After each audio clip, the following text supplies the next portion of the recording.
I remember our flight was really long.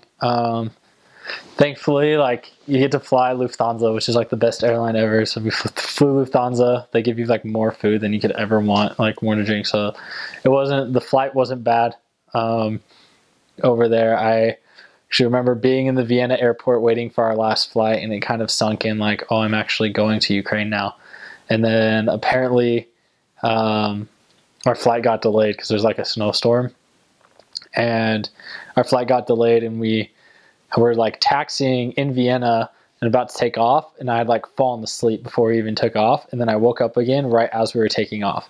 And so our flight was delayed for 2 hours, and I didn't find out that our flight had been delayed until like 6 months after I was already there, because I had I fell asleep, and I sat asleep for 2 hours because I was just like so jet lagged and tired. And then we just like started moving again. So it was like we were moving when we dozed off, we were moving and getting ready to take off when I woke up, and then we flew.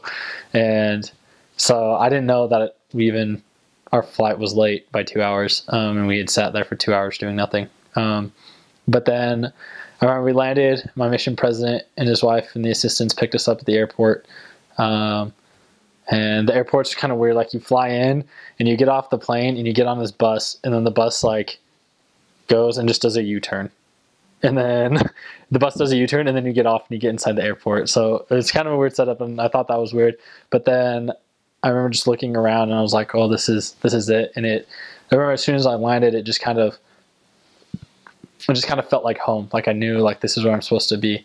So I went in and met the assistants, got our luggage, put it in the mission van, and they took it all back for us. And then we went out and went contacting. We were out with the assistants, and the first person who we talked to, we were like on, they have these shuttle buses called Marshrutkhi that it's a public bus service, and they follow routes. So they have a number on it, and they follow routes throughout the city. But it's, instead of like a big bus that comes every half hour, like they'll come like every 2 or 3 minutes, and it'll just be, it looks like a shuttle. And so you kind of hop on, everyone piles on, and then once it's full, it goes. And then like the next bus comes, and if you see one coming down the street that you want, you just kind of wave it down, and it'll pull over and pick you up, and you can hop on. And so we got on the Marshrutka, and we started talking to somebody. Like, we were speaking English, and so this guy turned around and started talking to us, and the assistant who we were with was like talking back to him, because it was me and one other elder who was in my group who came in with me. And so the assistant was talking to them, and we had no idea what this guy was saying, and we kind of just thought, oh man, what did we get ourselves into?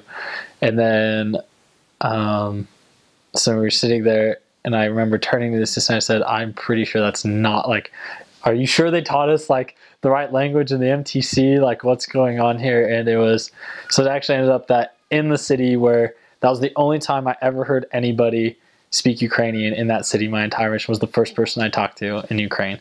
And so I was just like kind of scared. And then I just remember went out and we went contacting, and we kind of tried talking to people. It was a real struggle. I think in most missions you kind of do that. You get off the plane and they just kind of throw you right in to it, and just walking around and looking at all the buildings and looking at the people, and I noticed that like they dress differently, and the buildings, like the architecture is different, and even like it smelled different. There were all these signs for food that I'd never seen before, and it was like being in a whole new world. And then after we contacted for a while, we went back, and they let us like take like a nap for a little bit, because we were all exhausted and just like dozing off even when we were riding public transport. And then we went to one of the branch buildings, like the main branch building in the city, and the branch had organized like a culture night, like a welcome party for the new missionaries. And so they had us all get up and introduce ourselves and talk to us, and then they had a whole feast of like traditional foods and things, and then singing and dancing, and it was very like, it was awesome to see so much support from the members and how excited they were that new missionaries were there. And it kind of made me take for granted like how I treated missionaries growing up, because it was like, oh, it's missionaries, whatever. But you could see like how excited they were, and just to have people there, and to see like, to see the look on their faces as they got to talk to everyone, and they're like, oh, like, don't worry, you'll be able to speak and understand in no time. And then after the little performance thing, we went in to eat the food, and they played a trick on us. And so one of very traditional Ukrainian food is sala, and it's like just pork fat. And so it's like, basically, if you think of like a strip of bacon, it's like just the white fat that's on bacon. Like, they don't eat the meat, they just eat the fat.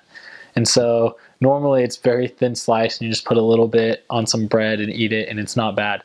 But they had huge chunks, and they told us like, oh, it's, a Ukrainian tradition that when you go to someone's guest house, you have to like offer them this because it's like an expensive delicacy. So you have to offer them this food, and you have to like eat it to start your meal. And so I remember eating it, and I like could barely, I don't even remember if I swallowed. I may have like put my head down and like spit it out. I don't remember, because it was just disgusting. It was this huge chunk. And then as soon as we all did it, and they like took pictures, like the look on our face of how nasty it was, then they all started laughing and told us that they played a joke on us. But then I just remember all of the food that they gave us. Like, it was the first time I'd ever eaten borscht, and it was very good. And just like they had different melons. I don't even know what it is. They had these weird melons that kind of taste like a cross between a pear and a cantaloupe. That is the first time I'd ever seen. I've never seen them in the US, so I don't even know what they're called. And they're like just all these different fruits and vegetables, and it was very like fresh food. That was really good. And then the juice. I think you'll hear that from like pretty much any missionary served in Eastern Europe, that just the juice is extremely, extremely good. And just I don't know, I probably had like half a gallon of juice, because it's just like, oh, I want to try this one, I want to try this one, I want to try this one. And then after that, like, we just went home, and it was only like 8 o'clock or 8:30, and we were just like out, and just completely just slept through like the entire night.